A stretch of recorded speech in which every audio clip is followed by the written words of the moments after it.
Okay, number 39, it tells us that f prime is positive and f double prime is negative. So that means that f is increasing and concave down. Which of the following tables could be the values for the function of f? Okay, so what I need to see is increasing y values, they're getting larger, but the slope is actually getting smaller. Okay, so the slope of the slope is negative, so that's the concave down part. Okay, so we can go ahead and eliminate a few of them because the y value is not increasing. So 3, 2, 0, it's not increasing. 3, 4, 6 is increasing. 1, 2, 4 is increasing. 3, 5, 6 is increasing. 4, 4, 4 is constant.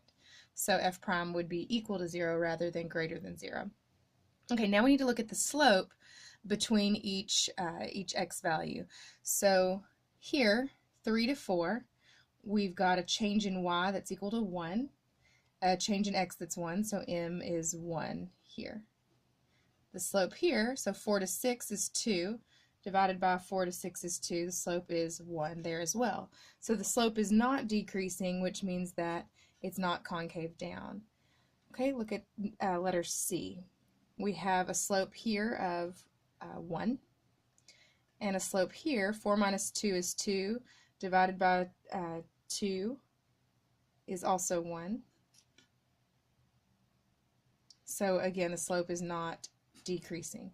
Let's look at answer D and hope that it better be right. Okay, so 5 minus 3 is 2 divided by 1. So that would be a slope of 2. 6 minus 5 is 1 divided by 6 minus 4, which is 2. So we have 1/2 here. The slope goes from 2 to 1/2, so it is decreasing. Therefore, f is concave down. So D. Okay, number 40. We've got f prime. And it says how many relative extrema does f have on the open interval -5 to 2. So let's plug this into our calculator. F prime is equal to 3 minus 2x minus x squared times cosine 2x minus 3. Okay, now I want to change my window. My x-min needs to be -5 and my x-max needs to be 2.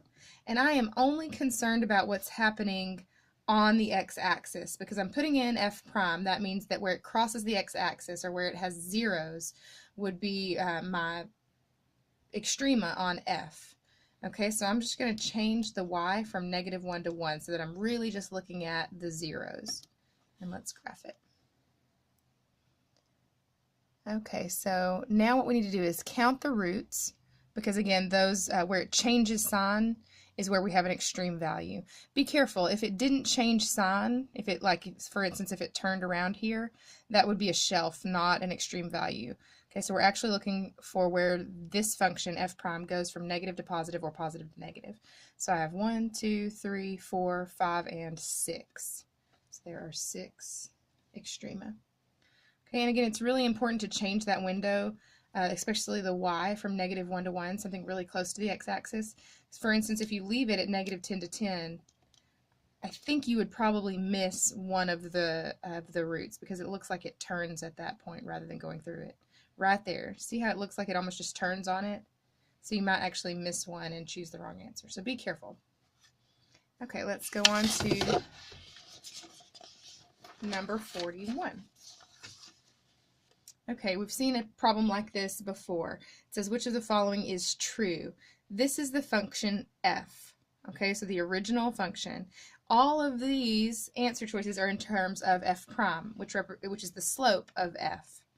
Okay, so we've got 0, 1, and 2 is where we're looking at specifically. Okay, so let's just look at the slope at 0. The slope at 0 looks like it would be 0 here because we've got a minimum.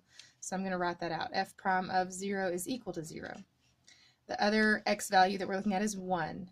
At 1, it looks like the slope is positive because this is increasing here. So I'd say f prime is greater than 0. It's increasing, it's positive. And then 2 is the other x value specified in the answer choices. And here the slope is negative. The function is decreasing. So f prime is less than 0. Now we just need to put these in order. Okay, so a negative is the smallest. 0 would be next, and then a positive would be after that. So first, second, and third. Now we just have to find it. So f prime is less than 0 has to be, I should put f prime of here. This was of 1, and this was of 2. Okay, so f prime of 2 is first. So we're down to these two answer choices. We can already eliminate the rest. Then I need to see f prime of 0 because it's equal to 0. Okay, so D, and then hopefully f prime of 1, and that's correct. So we've got D there for our final answer. Okay, number 42, volume. Okay, we're revolving around the y-axis, so we're going to do this in terms of y.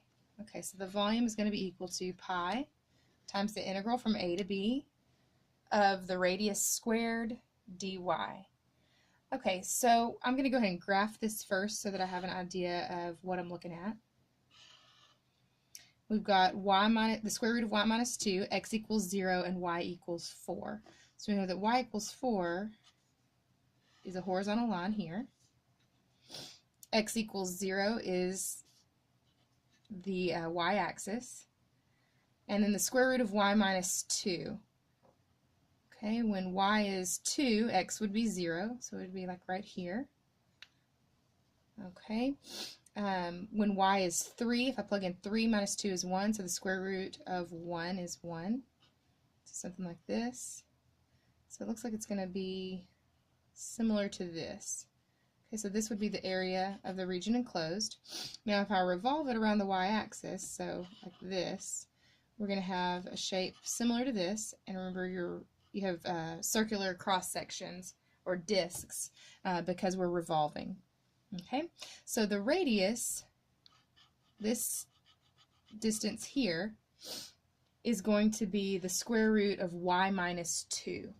So let's put that in parentheses, the square root of y minus 2. So the radius squared, dy. And remember, we're using the y-axis for our a and b because we're revolving around y. So from 2 to 4. Okay. All right, now what I'm going to do is just put this in the calculator. Instead of y, we're just going to put x, and it'll give us the same, the correct value.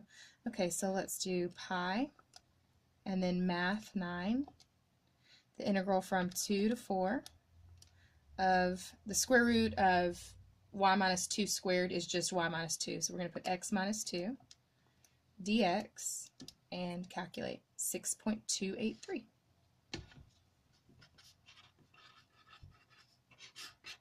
That's it. Okay, number 43. The population P of a city grows according to the differential equation dp dt equals kp. Okay, so we're going to start with this differential equation. And I'm going to go ahead and separate the variables and integrate to find the equation for the population. Okay, again, this is the change in the population. So we'd have 1 over p dp equals k dt, and k is just a constant. So we're going to put the integral symbol in between k and dt. Okay, so the integral of 1 over p is ln p.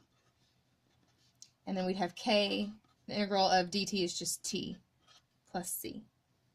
So let's rewrite this in exponential form. So again, the base is e, and we have to raise it to this, and it equals p. Okay, so e to the kt plus c. And I'm actually going to write that as e to the kt. I'm going to change this to c1 and multiply by e to the c1. Okay, now here I'm going to let c equal e to the c1 so that p is just equal to c e to the kt. Okay, now this should look really familiar. If you remember from pre-cal, this is the equation for, or the function for exponential growth or compounding continuously, which was a sub 0 e to the rt. And that's the amount after time. This is how we saw it in pre-cal. Okay, so that number in front, the constant in front of e to the rt, that's the original population. Okay, so c is the original population in this case. So what I want to happen is to see what k is when the population doubles every 6 years. Okay, so for it to double, we'd have 2 times the population, or 2 times the original population, which would be 2c, right? The population is P. The original population is C, so 2 times C would be the double of the population, is equal to C e to the kt. And instead of t, we're going to put 6 for the number of years it takes for that population to double. Now the c's will cancel out if I divide by c, so that I just have 2 is equal to e to the 6k. Now let's natural log both sides so that I can bring the 6k down. And ln e is just 1, so we get rid of it. And then divide by 6, and we have k. Okay, and I'm going to put that in the calculator since this is the calculator portion of the exam. So ln 2, make sure you close your parentheses, divided by 6 is 0.116. Okay. All right, let's look at the next one. It says that the function f is continuous and the integral from 3 to 8 of f of u du is equal to 12. What is the value of the integral from 2 to 3 of x f of x squared minus 1 dx? So I'm going to focus on this integral here, and I'm going to let u equal x squared minus 1. So du would be equal to 2x dx. So 1/2 du would be equal to x dx. Okay, so 1/2 du will take care of x and dx, and then we just have f of u, which is x squared minus 1. Now don't forget to rewrite your boundaries in terms of u. So u of 8, I'm sorry, excuse me, that would be, you can't see it for the staple here. U of 3, rather. It's going to equal 8. 3 squared is 9 minus 1 is 8. And u of 2 would be 2 squared, or 4 minus 1, which is 3. So this is going to fit perfectly. The integral from 3 to 8 is the same thing as the integral from 2 to 3 of f of u, which is x squared minus 1, du, which is x dx, if you put the half in front. Okay, so we'll have 1/2 the integral from 3 to 8 of f of u du, which we already know the integral from 3 to 8 of f of u du is 12, so 1/2 times 12 will be 6, and that's your answer. Okay, last one. It says that the function f is defined for all x in the closed interval a to b. If f does not attain a maximum value on a, b, which of the following must be true? Okay, so we've got a closed interval, but f does not attain a maximum value. This is referring to the extreme value theorem.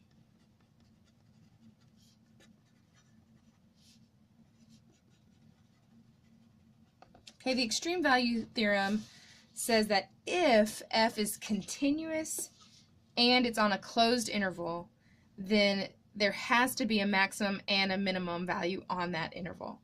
Okay, so look at these answer choices. F is not bounded on AB, F is not continuous, etc. It tells us that the interval is closed, but there's no maximum. Well, according to the extreme value theorem, one of two things has to be true. It either has to be discontinuous or it is not on a closed interval. That's the only way that the function would not have a max or a min. So the answer is going to be B here. Okay.